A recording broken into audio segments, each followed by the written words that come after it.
Thank you for viewing the Questions Tool webinar offered by the National Assessment of Educational Progress. Today we're going to look at how we can use NAEP to explore student outcomes. Here's a brief overview of the aspects we're going to cover in today's webinar. We're going to look at what the NAEP Questions Tool is, the system requirements you need to publish a test online, how to access the new NAEP Questions Tool, how to create an account, how to create a customized test, how to actually publish your test online for students to take, how to create a student roster, and how to practice as if you were taking the test like a student. What is the NAEP Question Tool? Each time the National Assessment of Educational Progress releases the results of subject-level assessment, a portion of the questions used in the assessment are released to the public via the NAEP Questions Tool. Because a certain number of questions must be kept secure, released questions in this tool do not represent complete coverage of the content, cognitive skills, or the range of difficulty in the NAEP assessment for a particular subject area. These questions are not intended to be used as practice tests for future NAEP assessments. The NQT allows you to search for questions by subject, grade, difficulty, and other characteristics. So now we're going to look at a little demonstration of what information is contained in the old Questions Tool as well as the new Questions Tool.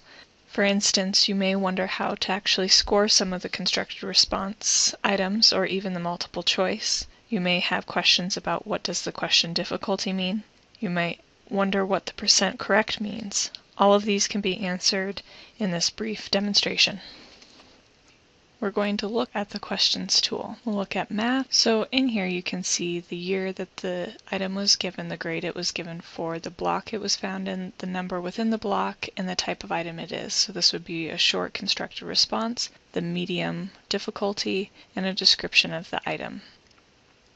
For this item we have a short answer, so you may want to look at the key and scoring guide. So it will be in some student sample responses, the national data, and then state-specific information on how students performed on this item. More information about this old NAEP Questions Tool can be found under the tutorial, where you have the overview and general features, search basics, customizing search results, previewing questions and question detail, workspace basics, and creating sample question documents and data reports. To use the new NAEP Questions Tool, here are some system requirements. The minimum recommended screen resolution is 1024 by 768. Here you can see the Internet Explorer recommendation, Firefox recommendations, Google Chrome recommendations, and recommendations for iPads. You need to make sure that you enable the JavaScript and pop-ups in your browser. The reason for these system requirements is so that you can publish your test online. If you notice over here on the right-hand side of the screen, it says whether or not the question that you're interested in is available online. So how do you access the new Questions Tool, or why would you want to? With the new Questions Tool, you can sort and select questions with the drag and drop features. You can try customized test yourself features. You can create online self-scoring tests for students and assign them out as homework. You can also make it a formative tool and allow students to see how they perform on each of the questions. And you can also compare the results of your students to those across other jurisdictions, either state or the nation. So this tool allows you to use and create your own customized tests, your own roster, and save tests for future use. You can also view scoring guides and performance data, such as the percentage of students nationwide and in your state who have answered a question correctly. To create a user account, you're going to select the Create Account link on the bottom of the home page. This allows you to manage lists, create rosters, and administer tests online. In order to create this account, you need to enter in a valid email address. Once you have had the email sent, go to your email account and retrieve the NAEP Questions Tool email so that you can access the registration link. To create the user account, click on the registration link. By clicking on the link, just follow it within the email. Your password must be a minimum of 8 characters in length, and it must have at least one of the following special characters. Once you have completed these steps, entered in your user ID, confirmed your password, you have created an account, you're able to close the browser, log back in, and log in stating you have already created an account. Now with your account created, we're going to show what the new NAEP Questions Tool has to offer. So here's the home page for the new NAEP Questions Tool.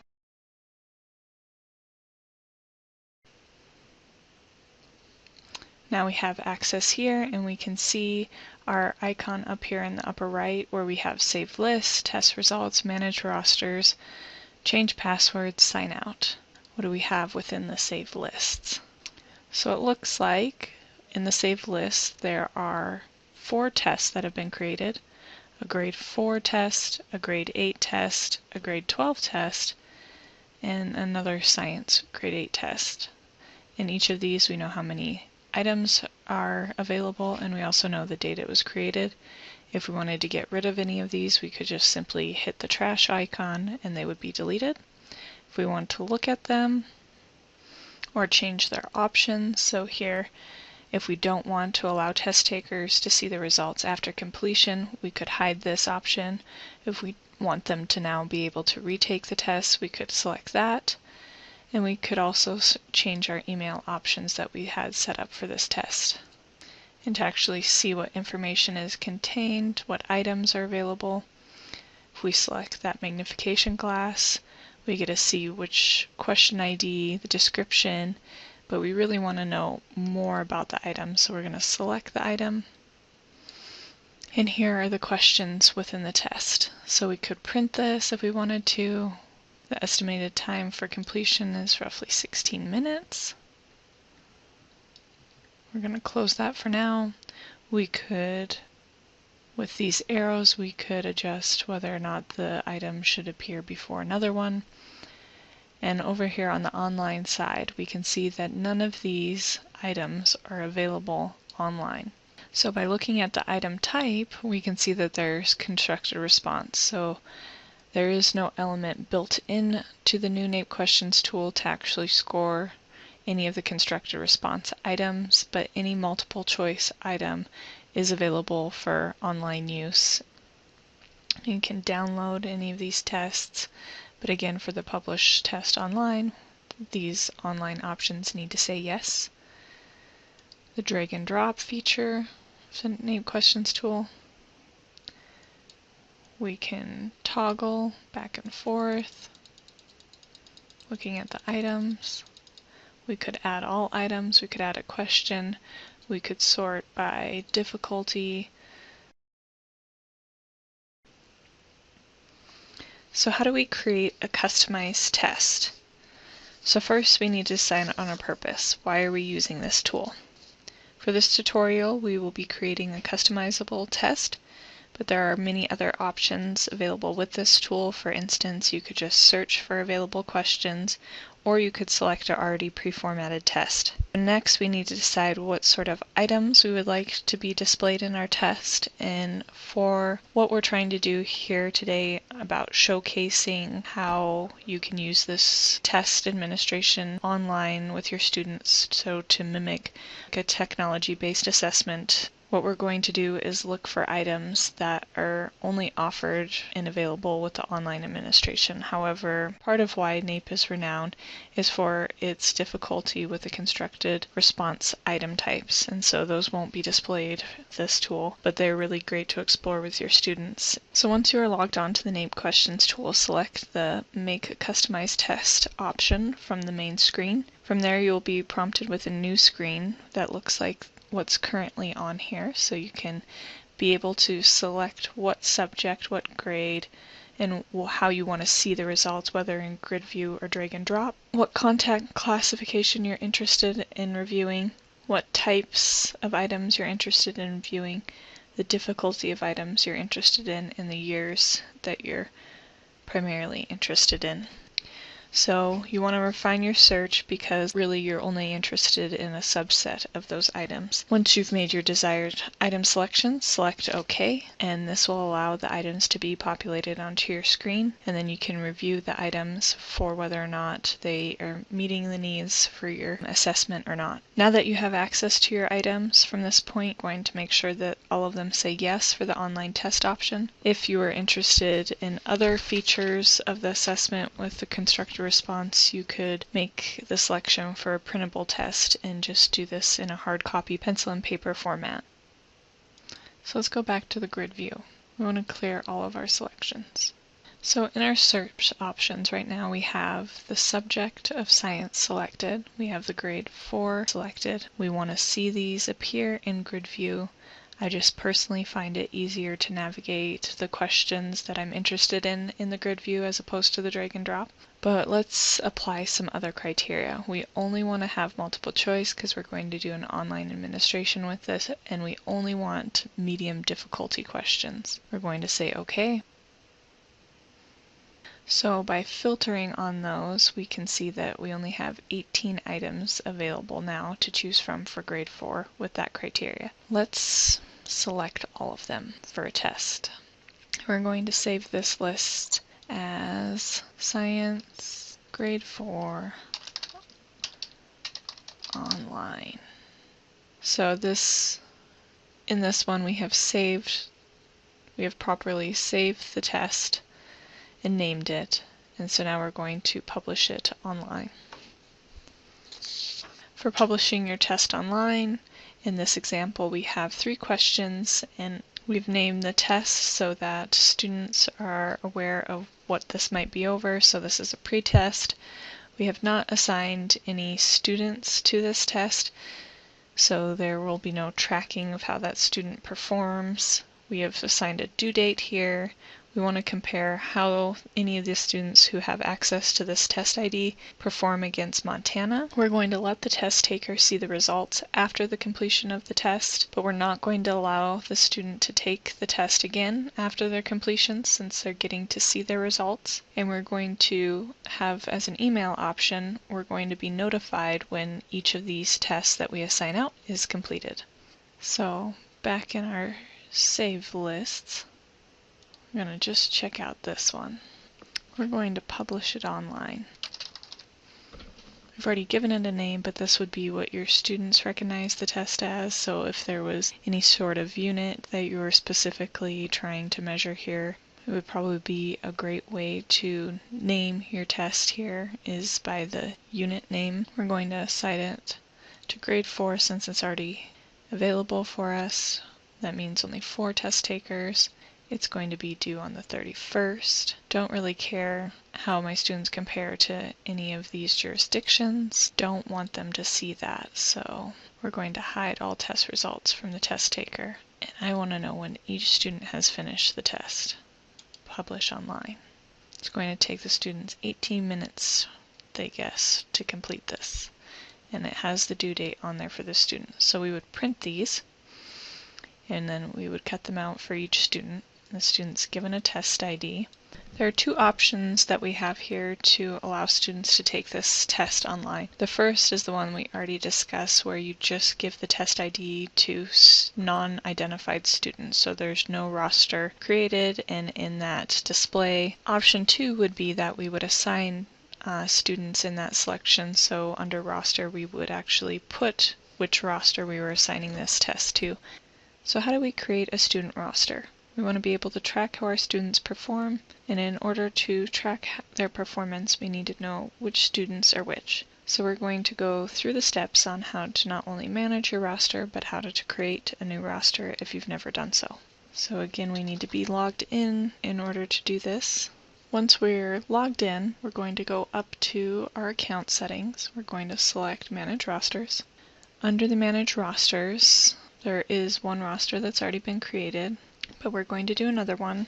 We're going to title this Period 7. And in Period 7, I have 28 students.